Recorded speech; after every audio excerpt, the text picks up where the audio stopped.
Poor nurse got a wrong call at 3 a.m. She showed up anyway, and the single dad CEO never let her leave. New York, early winter. The city lights outside Olivia's apartment flickered through the thin blinds like distant stars. It was 2:30 a.m. when she finally collapsed onto her narrow bed. Her scrubs were wrinkled, her blonde hair clung damply to her forehead, and her legs ached from the 14-hour emergency room shift she had just survived. The cold from the cracked window bit at her ankles, but she was too tired to care. She had just pulled off her surgical mask and was drifting into a half-sleep when her phone rang. The sharp sound sliced through the silence like a siren. Olivia groaned, rubbed her eyes, and blinked at the unfamiliar number on the screen. She answered. "Mama!" "Daddy's chest hurts again," a small voice whimpered. Olivia sat up, instantly alert. "I think you have the wrong number, sweetheart. Who is this?" The girl's voice trembled. You're not Mama? Are you a doctor?" Olivia's voice softened. "I'm a nurse. What's happening, honey? Daddy can't breathe. He's on the floor. Please help." Olivia's pulse quickened. "Where are you?" "I don't know. Our house is white. It has a black fence. And there's a red light in front. Mama wrote this number for emergencies." The child's voice cracked, and Olivia's heart broke a little. "I'm coming," she said without thinking. Still in her scrubs, Olivia grabbed her emergency kit, shoved her phone in her pocket, and raced out into the cold. The rain had started, light but icy. Her breath came out in fog as she got into her old car and pulled out of the driveway. She drove aimlessly at first, scanning every house, every street lamp. The neighborhoods blurred together in the shadows. Her hands clenched the steering wheel, knuckles white. Then she saw it.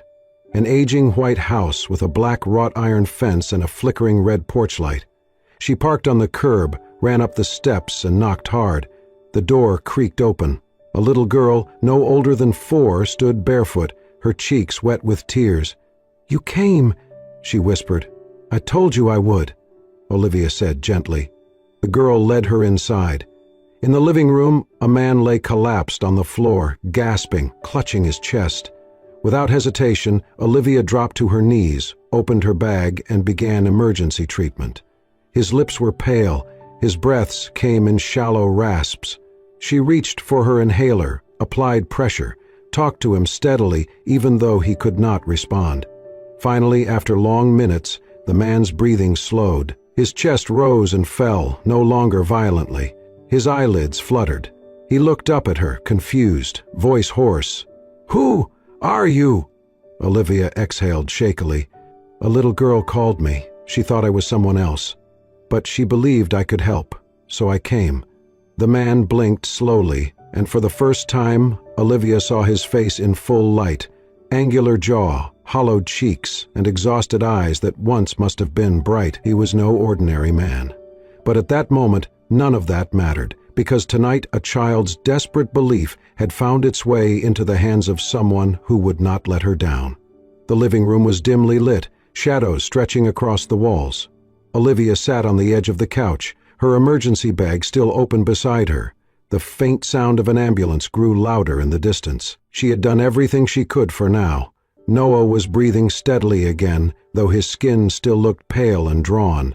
A groan broke the silence. Noah stirred on the rug, lifting a hand to his chest, then his eyes opened slowly. He blinked at the ceiling, then turned his head and saw her. "You're not from the hospital," he said hoarsely, his voice cracking. "Who are you?"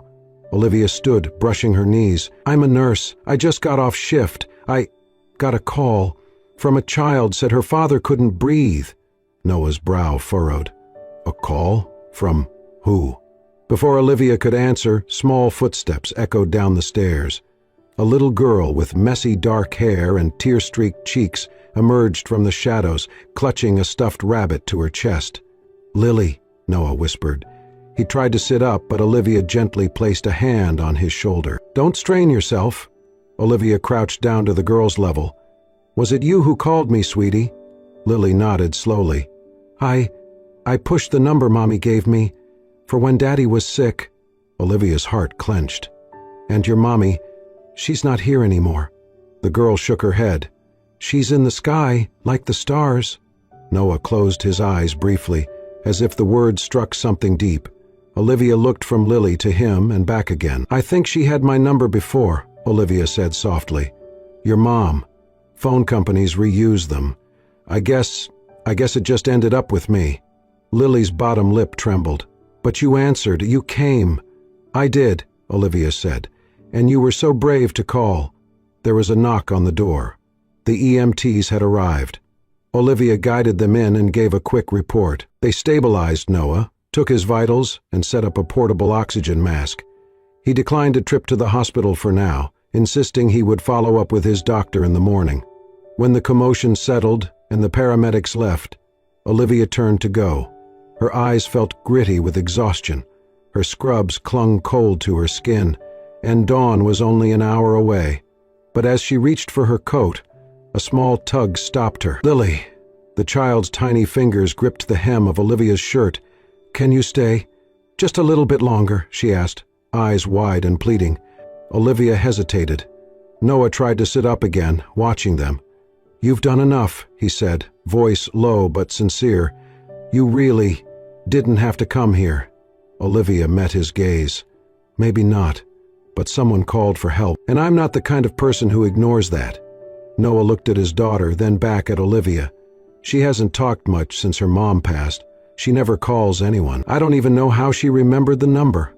"I guess," Olivia said, gently lifting Lily into her lap, "sometimes the heart remembers what the mind forgets."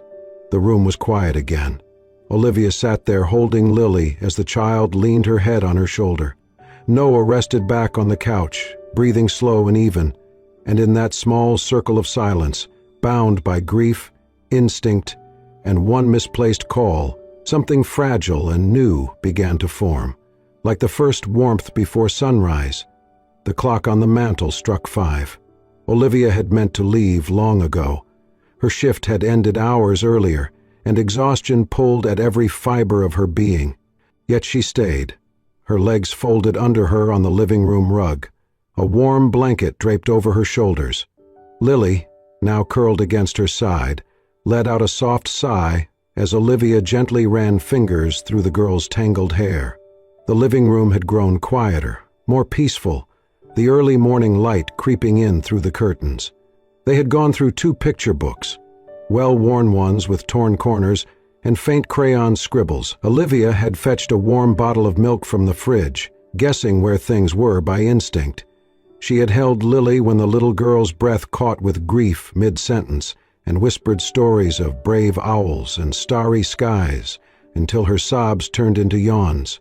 Noah, still weak but alert now, had watched from the couch, with a blanket over his legs. His breathing was less labored, the tightness in his chest relieved thanks to Olivia's quick actions. He had not spoken much, his voice still hoarse, but his eyes never strayed far from the sight of his daughter. Finally asleep, wrapped in warmth and comfort, clinging to a stranger as if she had known her all her life. It stirred something in him, a strange mixture of guilt, gratitude, and something else he could not name. "I'm not sure how to thank you," he said finally, breaking the silence. Olivia looked up. "You do not need to. You saved my life." "I was just there," she replied softly, "at the right time." He leaned back against the cushions, exhaling slowly. "No, you were what she needed, what I needed, even if by mistake." Olivia smiled faintly, brushing a strand of hair behind her ear. "She's a strong little girl. She knew what to do. Most adults would panic." "She has not spoken to anyone like that in over a year," Noah murmured, "since her mother passed. I tried therapists, school counselors, nothing worked. Then tonight, you." Olivia's eyes drifted back to the child nestled at her side. Maybe she just needed to be the one helping someone this time. Sometimes that's how healing starts. The room fell silent again, a shared stillness, a stillness of survivors. As the sun began to rise, Olivia gently lifted Lily and carried her to the small bed upstairs, tucking the covers around her, pausing to smooth down her hair. She lingered for a moment, watching the child breathe peacefully, then tiptoed back downstairs. Noah was sitting upright now, the oxygen mask resting beside him. "Could I ask you something?" he said, his tone uncertain. "Of course." "Would you consider coming by again. Just for a bit? I don't know what this was. I don't expect anything, but Lily, I have not seen her that calm since Anna died. Olivia looked at him for a long time. The exhaustion behind his eyes was deep, deeper than what a single night of missed sleep could cause. It was the kind that came from carrying too much, too long, alone. I work most nights, she said gently, and I have classes in the day. He nodded quickly. I understand. It was just... He cut himself off, not wanting to sound desperate. Olivia picked up her things. It was a strange night. He chuckled dryly. That's one way to put it. She walked to the door, pulled it open, then paused. Slowly, she turned back and reached into her bag. From a side pocket, she took out a sealed box and placed it on the side table. An emergency inhaler, she said. For the next time you forget your meds. You are not billing me for that, are you? He teased, raising a brow. No, she said with a small smirk. But I might stop by to check your pulse now and then, free of charge. Noah smiled. It was not wide, it was not perfect, but it was real, and that was something he had not felt in weeks. Olivia stepped outside, pulling her coat tighter against the early morning chill. The street was still quiet, bathed in pale orange light. As she walked to her car, she glanced back once at the small white house. The house with the red porch light, and the child who had dialed the wrong number that turned out to be exactly right. She did not know what would come next. But for now, she knew she would return, not out of obligation, not out of pity, but because something about this broken little family had settled deep inside her, and she was not ready to let go. Each day began the same way now. Olivia would arrive at the White House with the iron fence and red porch light around 9 a.m., always bringing something small, a storybook, a fresh pastry, or a new coloring set for Lily. The little girl would wait at the window, nose pressed against the glass, waving as Olivia pulled up. Noah usually watched from the kitchen, silently sipping coffee, half grateful and half unsure what this routine was becoming. Olivia never stayed long. At first, just an hour or two, she would read to Lily, make her laugh, pick up scattered toys, and gently remind Noah to take his medication or eat something that wasn't reheated pizza. She never imposed, yet somehow she became part of the rhythm of the house. Not loud, not flashy, just present. One morning, Lily tugged Olivia into her tiny art corner and showed her a crayon drawing, a stick figure with long yellow hair standing between two other figures, one tall. That's you, she said proudly, pointing to the figure in the middle.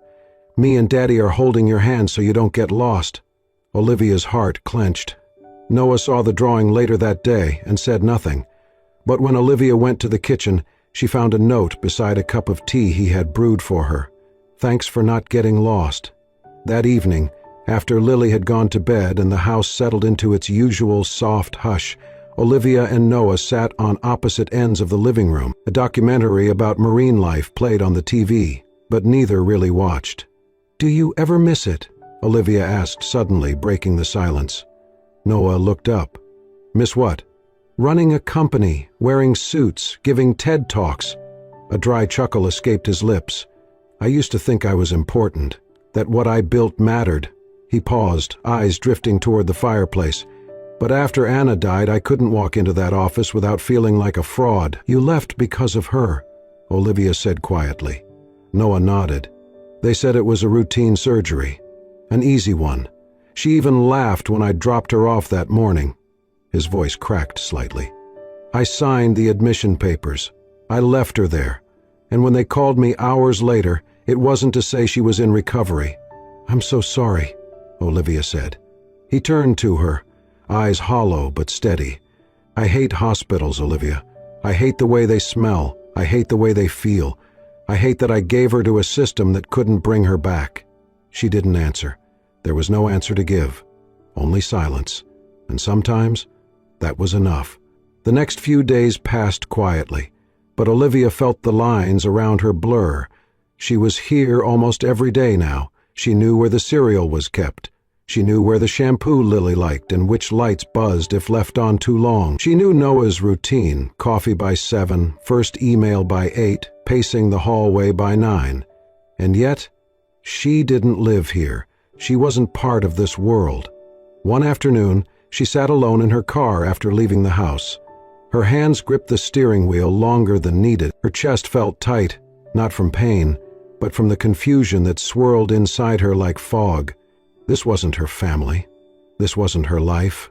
That night, she pulled out a pen and wrote her nurse supervisor an email. It was simple and polite, a request for a few days off, citing personal reflection. She needed space, not because something had gone wrong, but because something was starting to feel right, too right.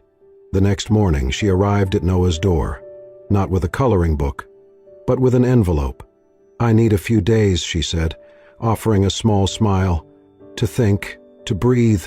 Noah stared at her for a moment, then nodded. "Okay." Lily came running down the stairs, arms outstretched. "Are we reading today?"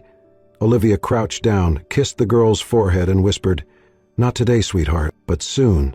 As she walked away from the house, Olivia felt a strange ache, like she was leaving something behind that she hadn't quite been ready to name. Not love, not yet, but something close. Back at the hospital, everything felt off. The familiar rhythm of charting vitals, adjusting IVs, and answering code calls should have grounded Olivia. It used to. But now, the sterile lights felt colder, the hallways more echoing, her uniform tighter against her chest, like something that no longer fit. She moved through the wards with practiced grace but dulled eyes. The patients were the same, the procedures unchanged, but something inside her had shifted.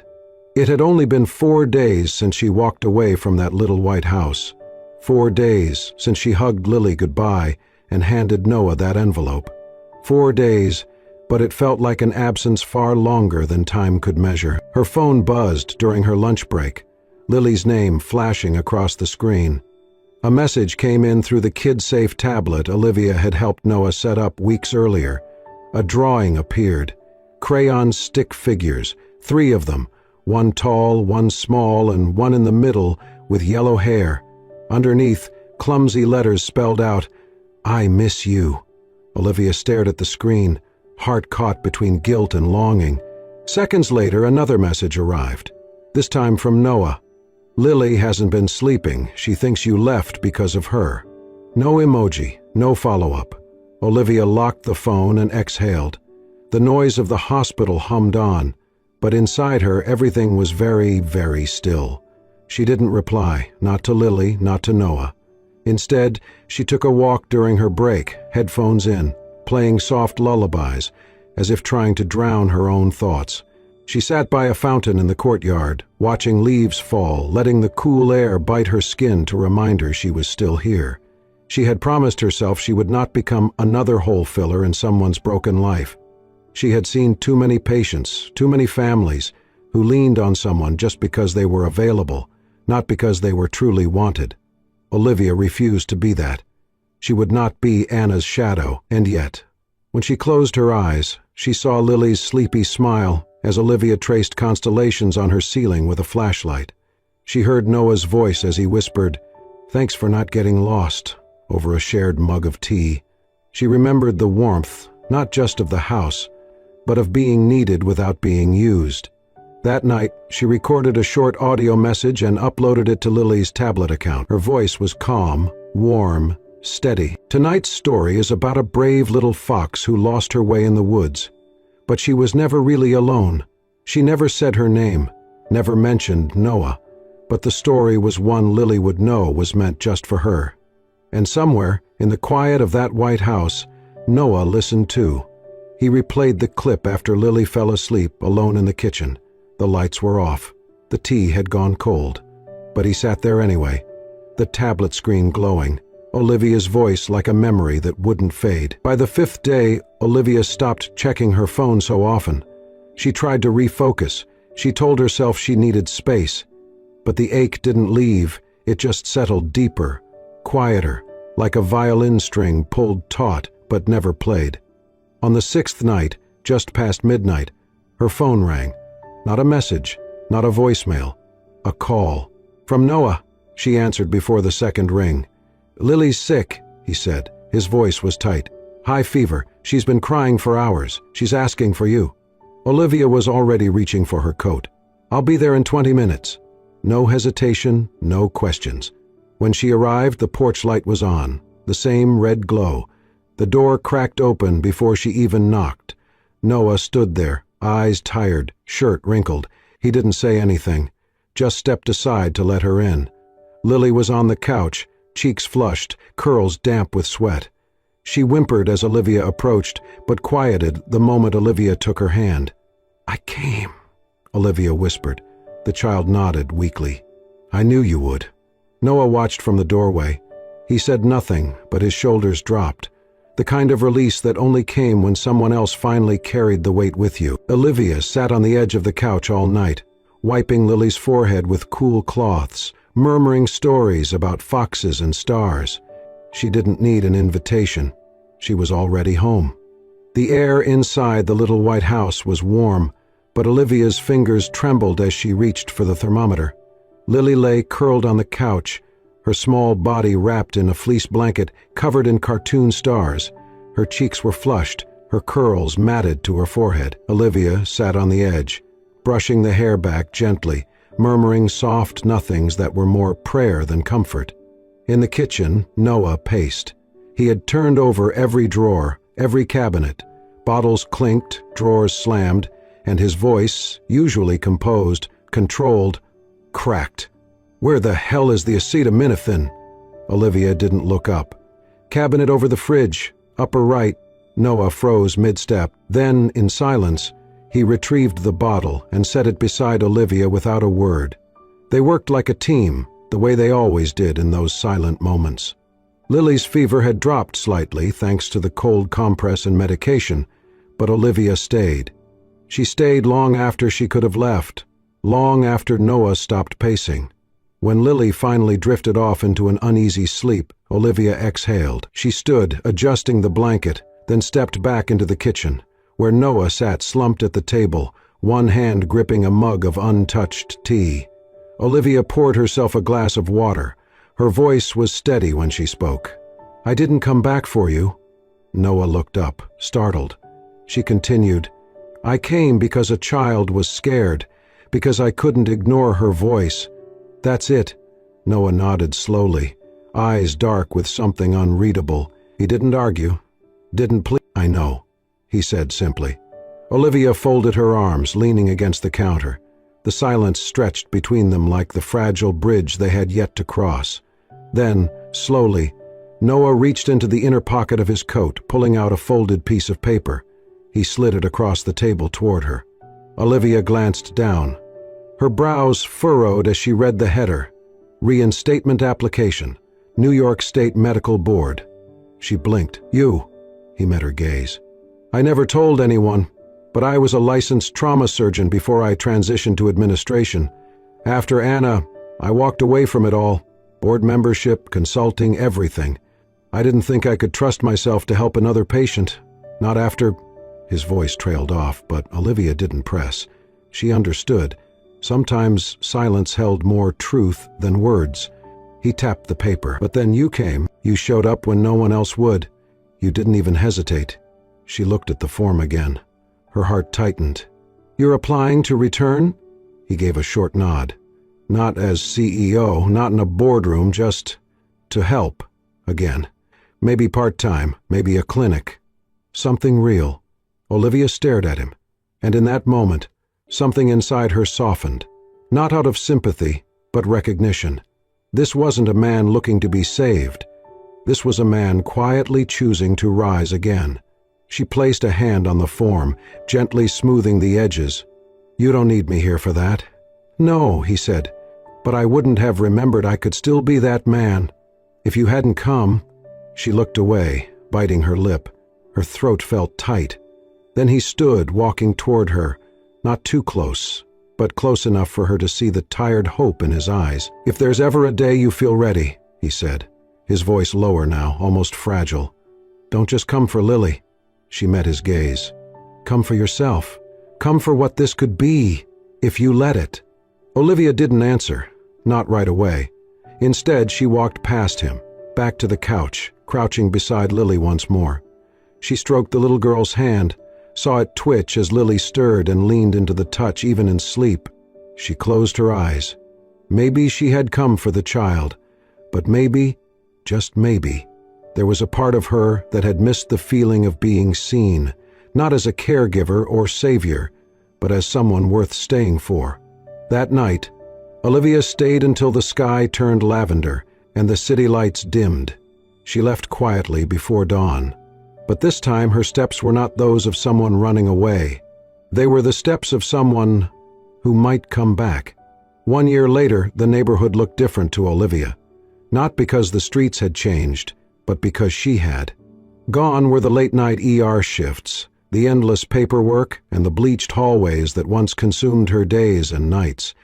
She had traded the sterile scent of antiseptic for the crisp air of early mornings and the laughter of children. Her apartment was now a small one-bedroom above a bakery, just 3 blocks from Noah's home.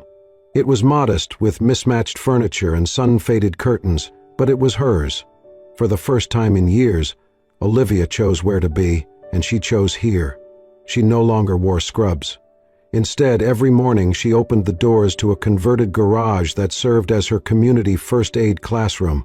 Inside were rows of child-sized mannequins, posters on Heimlich techniques, shelves of bandages and plastic stethoscopes, and a whiteboard with daily lesson topics. Lily was always the first to arrive. Now 5, the little girl entered each class with her backpack bouncing and her curls tied up in a messy ponytail. She would march up to Olivia, flash her a toothy grin, and announce, "I checked Daddy's blood pressure this morning. He's fine." Olivia would pretend to gasp in awe. "Well, Nurse Lily, you're promoted to junior medic immediately." Every child in the class adored her, but none more than Lily, who insisted on calling Olivia Coach Liv. Noah always said that was her way of keeping Olivia hers, unique, apart from everyone else. Noah himself had begun volunteering twice a week, helping fix the classroom plumbing and building extra shelves. He brought snacks, always the organic kind that Olivia secretly found bland but appreciated nonetheless. He never pushed, never asked, but he stayed. One Saturday morning, Olivia found a note on the bulletin board. It was hand-drawn with purple crayon. "Today is the day. Lily." She smiled, puzzled.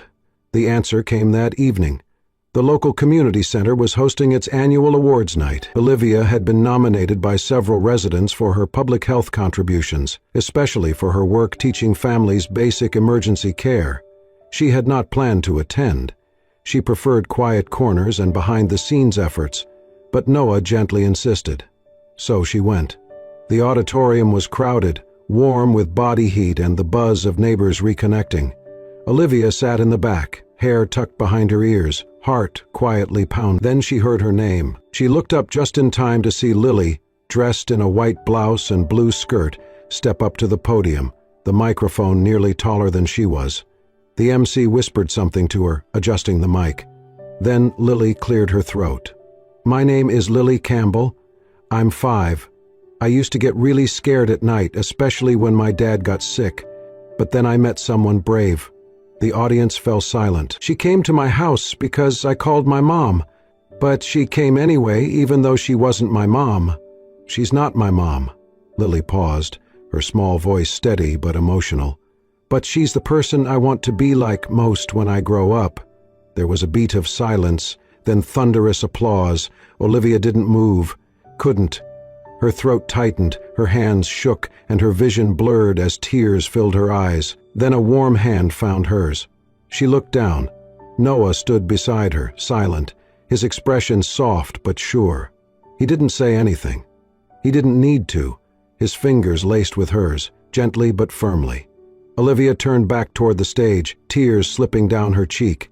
It wasn't a grand declaration, not a proposal or a dramatic reunion, but it was something quieter, stronger. It was a feeling of being seen, of being wanted, of being home. The sun hung low in the sky, casting long golden stripes across the white picket fence that framed their quiet backyard. A gentle spring breeze whispered through the leaves of the maple tree, and the scent of fresh cookies drifted from the open kitchen window. The afternoon carried that rare stillness, the kind that made you pause, breathe, and feel. Olivia sat cross-legged on a checkered blanket. A cup of chamomile tea nestled between her palms. Her blonde hair glowed in the waning light. Across the grass, Lily turned cartwheels barefoot, laughter trailing behind her like music. Her blonde curls bounced with each tumble, joy unfiltered and free. Noah sat nearby on a wooden bench, a book open in his lap but unread. His gaze never left them.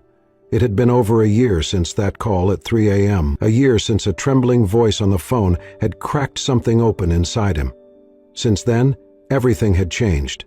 Olivia was no longer just the nurse who showed up. She was now the rhythm of their days, the stillness in their storm. "Hey!" Lily called, scampering over and flopping beside Olivia. She grabbed Noah's phone from the grass and held it to her ear, mimicking a serious voice. "Hello? Is this the nurse lady?" Then she burst into giggles. "Dad, if someone calls the wrong number again, what should I say?" Noah smiled softly. "You tell them they called exactly who they needed." Lily tilted her head, thoughtful, then nodded. "Okay, I'll say that." Olivia chuckled, brushing a stray leaf from Lily's hair. That small gesture, so simple, made something in her heart squeeze gently. She looked down at the little girl now snuggled against her side and knew she could never go back to who she was before. Noah rose from the bench and walked toward them. He knelt on the blanket, reaching into his pocket. From it, he produced a small wooden box. Smooth, simple, worn at the edges like it had been held many times, he placed it gently in Olivia's hand. "Open it," he said, voice low. She opened the lid. Inside was a silver ring, plain and elegant, no stones. Just a subtle engraving on the inside curve, answered at 3 a.m. She looked up at him, eyes wide. "I never planned to love again," Noah said, his voice steady but soft. "But that night, when you showed up without knowing who I was, tired and still willing to come, you didn't just save my life. You stepped into it, like you were always meant to be here." Olivia's eyes shimmered. She didn't speak. She didn't need to. She closed the box gently, then leaned forward and rested her forehead against his. Noah exhaled slowly, as if something he had held inside for too long was finally released. Then Lily giggled and wrapped her arms around both adults. "Group hug," she squealed. "Forever, team," Olivia laughed, tears slipping silently down her cheeks. Noah pulled them both closer, and for a long moment they just held each other. They didn't need a wedding or rings to prove it. They were already a family, and all it had taken was one wrong call. As the sun dipped behind the rooftops and shadows lengthened across the yard, the three of them remained there, entwined in each other's arms, in the quiet warmth of a life they had chosen. Sometimes, the people we are meant to love do not come to us by blood, but by accident, by grace, by the courage to answer when no one else would, and sometimes the wrong number is the beginning of everything right. Thank you for joining us on this emotional journey, a tale born from a single wrong call and the courage of a little girl. In a world that often feels disconnected, it is stories like this that remind us love doesn't always knock at the front door. Sometimes it rings at 3 a.m. and asks, "Can you help?" If this story touched your heart, if it made you believe once again in the quiet power of kindness and the unexpected beauty of found family, please like, share, and most importantly, subscribe to Soul Stirring Stories, because somewhere out there, someone needs a reminder that hope can come from anywhere, even from the sound of a phone in the middle of the night. Stay with us for more stories that heal, that inspire, and that stay with you long after the last word. This is Soul Stirring Stories, where every tale is a heartbeat.